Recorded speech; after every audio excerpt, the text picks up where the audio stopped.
Good morning. God bless. Please be seated.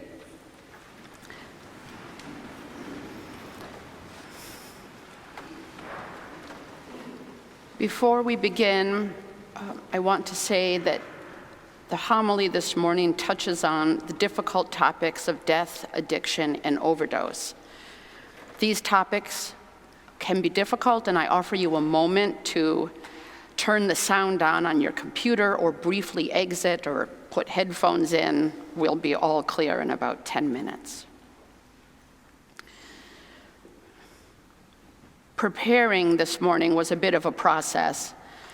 The story of Lazarus is so big and iconic and full of meaning. For the first couple of weeks, I walked around my life looking for examples of Lazarus rising from the dead. It is a gift, really, to walk around asking, are you Lazarus rising? Is that an example of Lazarus? As I kept reading the gospel, my focus slowly began to shift more towards the beginning of the story and the delay, the threat of danger in Judea. And finally, I was stuck on Jesus first saying Lazarus was asleep, and then so bluntly saying, Lazarus is dead. Lent in general, and this story in particular, leads one to reflect on death, our own experiences and struggles with death and dying and grief. This toggling back and forth that Jesus does between Lazarus being sick, using the euphemism of being asleep, and finally simply saying Lazarus is dead, called me back again and again. When my ex-husband died in 2017, it was not entirely unexpected. He had struggled with drug and alcohol addiction for a long time and stayed on this planet for as long as he could, mostly out of love for his daughter, near as anyone could tell. Our relationship, mine and my ex-husband's, was complicated. And it was not acute complicated, nor was it an innuendo complicated.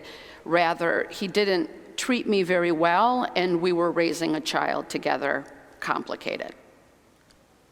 While his death wasn't an overwhelming surprise, that the police came to my door at 11:20 on a Thursday night late in June to inform the next of kin about his death was a surprise.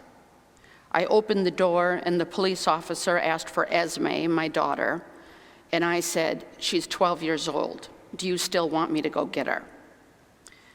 And he said, no, let's talk on the porch for a moment.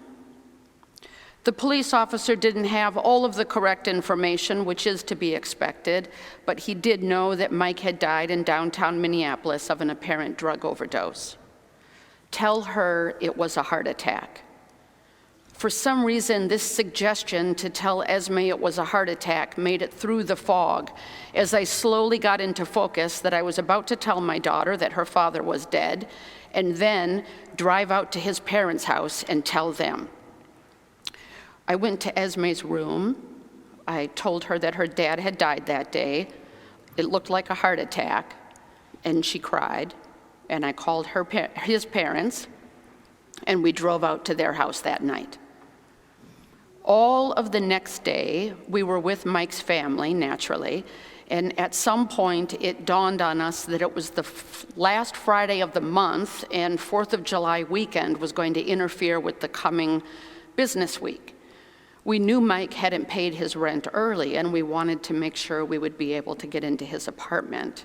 Mike lived in the Volunteers of America building right across Loring Park from here, and Esme and I hopped in the car to try to catch someone at the business office.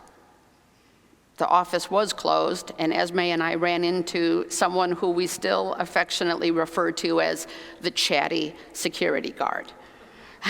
The chatty security guard knew Mike and liked him and had several stories about him that were not entirely appropriate for 12-year-old ears.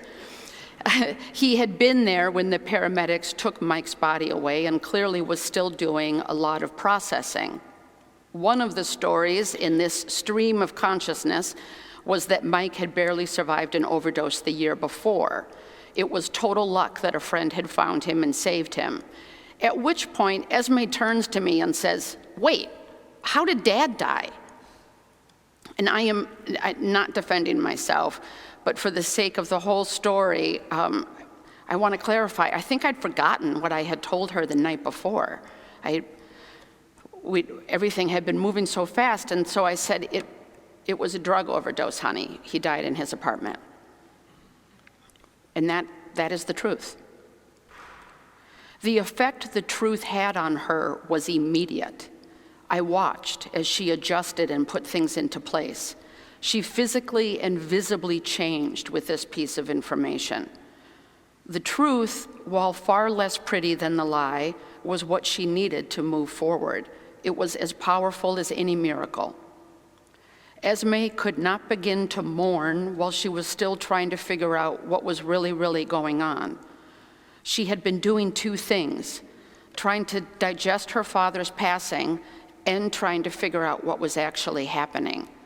And as soon as she did not have to decode the truth, she could use her energy to begin to adjust to this new reality.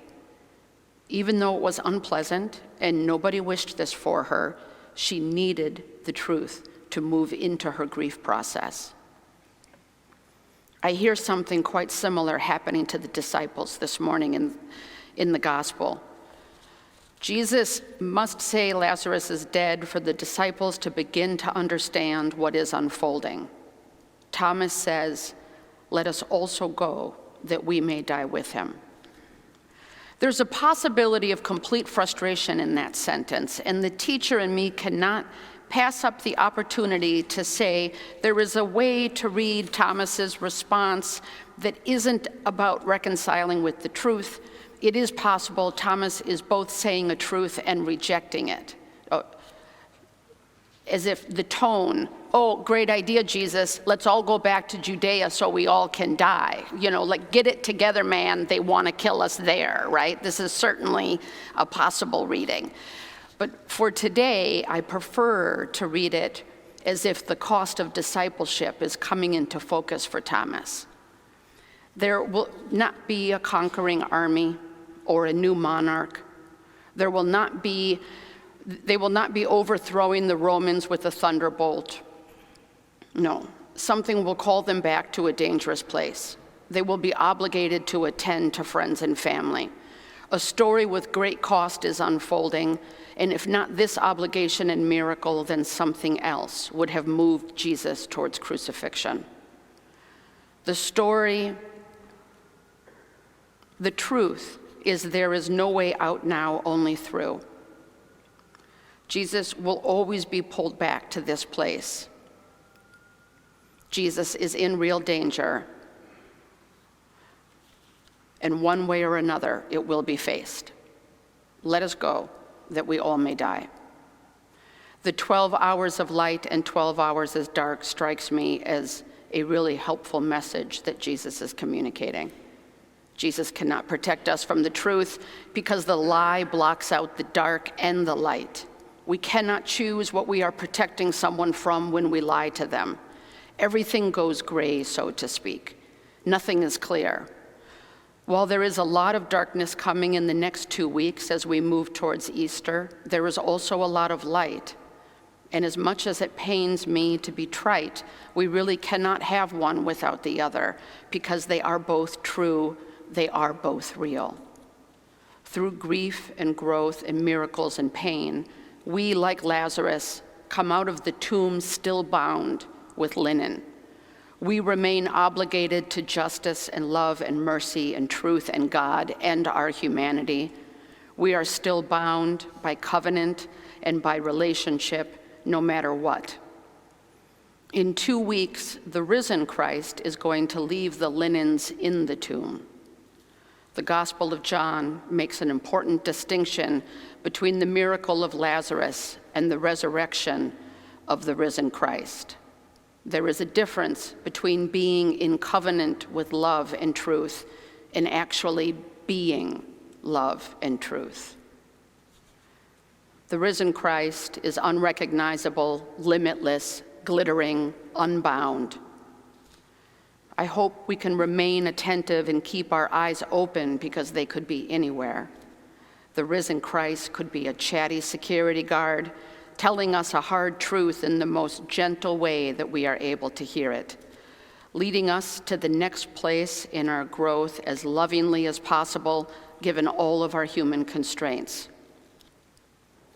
I am walking with you and praying with you as we navigate the human and the divine during these final weeks of Lent.